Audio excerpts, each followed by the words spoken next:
Hey guys, so today I want to compare the original Samsung Galaxy Note versus the iPhone 5 with iOS 7, the latest version of iOS, the latest version of Apple's software here. I've already been comparing it against a ton of other devices, but this time it's time for the original Samsung Galaxy Note phone, which is having the, let's see here. It's actually the first device to be insanely big in terms of its size. I mean, it's super big. Android 4.1.2 version here, as you can see, Jelly Bean, and it should also probably be the latest update here. There we go, the latest update here, and of course iOS 7 here on the Apple machine is pretty interesting to compare. So to start off here, of course, the Galaxy Note, the new good things with the new Galaxy Note phone, the Galaxy Note 2 smartphone, is of course the original Galaxy Note, is that the new Note has a better improved S Pen. This one is thinner. It's not as good on accuracy when you type. Let's see here. There we go. It's still pretty good. I mean, for its price, what you will pay for this variant here, but comparing to the new Note 2, it's really bad. Let's see here. Let's just skip that out. And also in terms of its form factor, it's pretty bulky. The button here at the top is too high, and it's a pretty wide phone. The new Note 2 is definitely much better in terms of its form factor.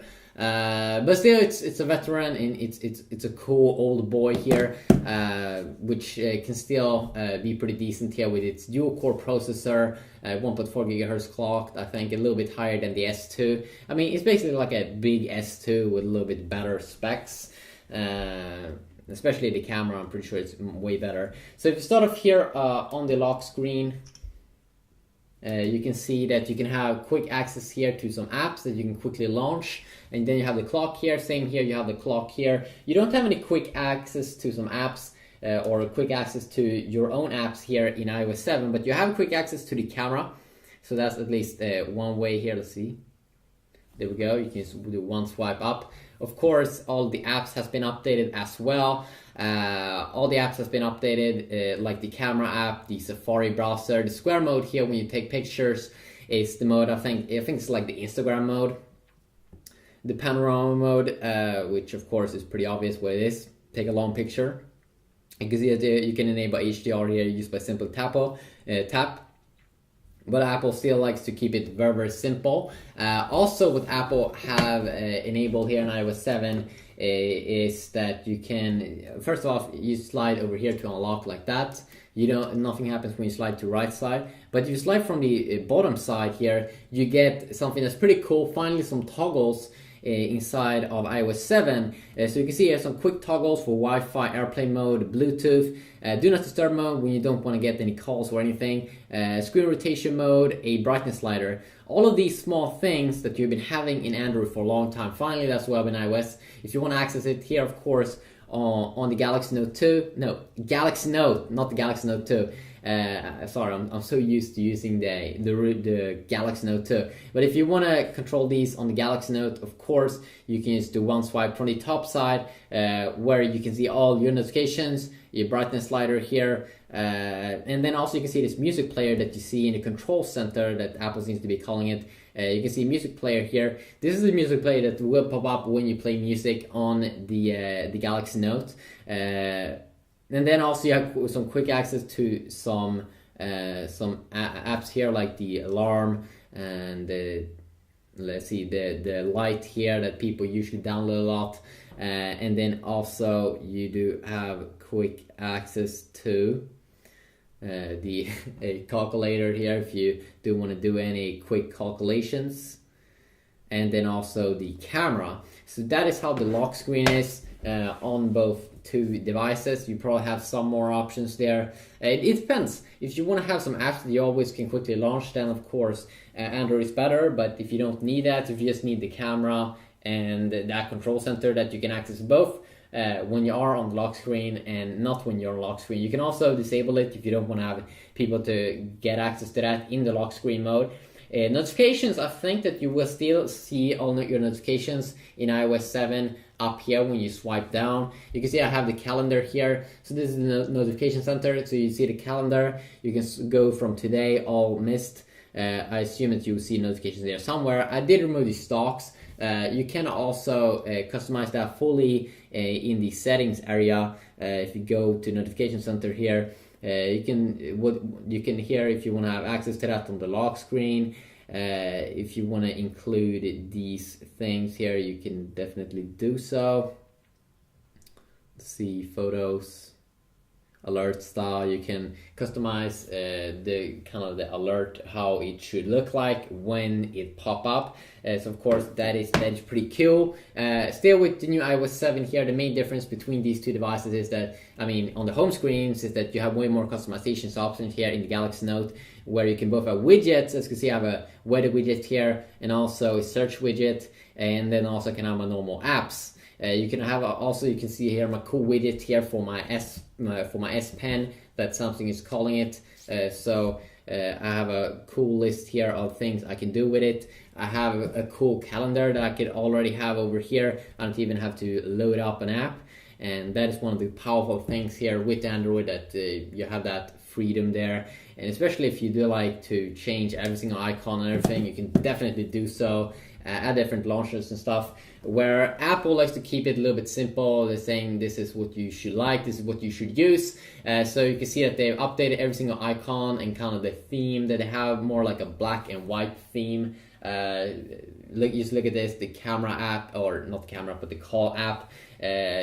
Really black and white, really changed it compared to the default or the iOS 6 and other versions of iOS. This is probably one of the biggest versions of iOS updates ever, where they changed so many things. You can also see how they have changed how apps work. So let's first just create an app here, or a folder, I mean, on my Galaxy Note. So I just create a folder over here, and then I can just probably drag and drop stuff into that. So folders kind of look like it seems like the folder way that you had in iOS 6. That's the same kind of folder system that you do seem to be getting in Android, here with Android 4.1 at least. Where iOS 7 is a little bit different. So I have a folder over here, so when we tap on it, you can see it opens up the whole folder, and then we can add a ton of apps, ton of apps. So if you really want to hide apps, it seems like folders is way more improved in iOS 7. So definitely a nice little update there. You can also see the kind of animations that you can see. I'm pretty sure that you do get some more animations here in iOS 7 than what you had in earlier versions of iOS. And then also did get a comment that if you want to search for something, of course, in Android, I did think that when you went to the search option over here, that it would only search for online stuff, but it do seem like it will search for stuff that's on your phone as well, and also apps. If you want to search in iOS 7, they made it a little bit different here, where you do one swipe down like that, and then you can just type in stuff here, and you both have apps and stuff that you have on your phone come up. For some reason, I think that it's a little bit better integrated here, search on the iPhone, because Apple control kind of whole experience over here, which is making it a little bit better. That it feels like it's already inside of the phone, the search thing, where in Android here, we have to open up a whole new app just to do some quick search. Not super advanced, of course, but I do enjoy it here. It's a little bit better optimized here in iOS 7. Also, of course, with the voice assistant that you do get, of course, you still have you have voice. Let's see here. Do we have? I don't think we have S voice. No, we don't even have. It seems like we don't have S voice on Android 4.1 for the Note. It's available on the new Galaxy S3, of course, and Galaxy S3 Mini. But it seems like we do have the old voice talk here. Let's see, agree.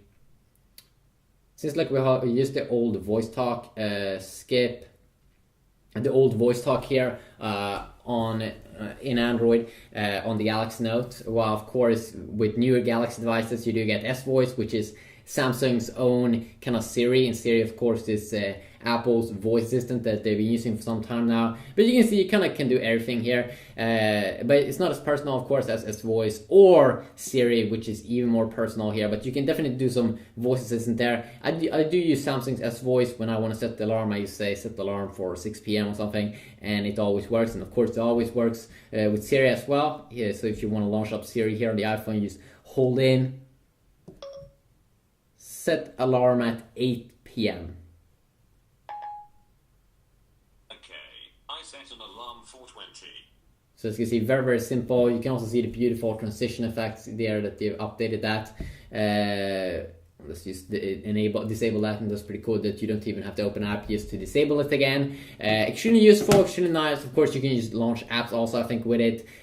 So Siri definitely improved. They made some new additions to iOS 7 with Siri, so I might check out that in another video. Also, if you want to multitask, of course, just double tap here on the iPhone 5 versus just holding in the home button here on the Galaxy Note. So you can see here, if you just want to remove something, it's one swipe away. The thing I do like here with the Samsung device is that I can use one tap and it will close everything. Extremely useful. It's way better here in iOS 7 compared to earlier versions of iOS.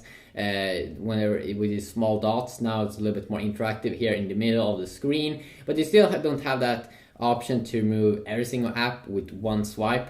I definitely would enjoy that a ton. So you can see you have all of your apps down here on the side. If you scroll, if you want to go back, you just go back over here, or just hit the home key, of course, and you will always go back to home. So there's also, of course, I can do separate videos on separate features like the browser, comparing it against the Note or whatever. But you can tell me that in the description down below what you want to see. If you want to see anything specific with the Galaxy Note or the iPhone 5 with iOS 7, I mean, you can go over gaming, you can go over reading. There's just so many things you can go over, and of course you can't do everything in one video. That would just be an extremely long video here. Let's just go over, also quickly show some brightness and wallpaper. You can see some quick default wallpapers here that you do get, the dynamic one and a shift one here inside of the iOS 7, and then you also get some very, very nice wallpapers here, new wallpapers that you get in the Android 4.1 Jelly Bean update for the Note. You just go to wallpapers over here. I do like this one, and this one's also pretty nice. That's one, of course, that I'm using right now. This one's also pretty nice. I do like it when a phone comes with some extremely nice wallpapers. I think that's an important part. But yeah, quick little look here, Galaxy Note and the iPhone 5. Hopefully you did enjoy this video. If you did, please leave a like or some feedback down below. And hopefully I will see you all in the next video. Yeah, peace.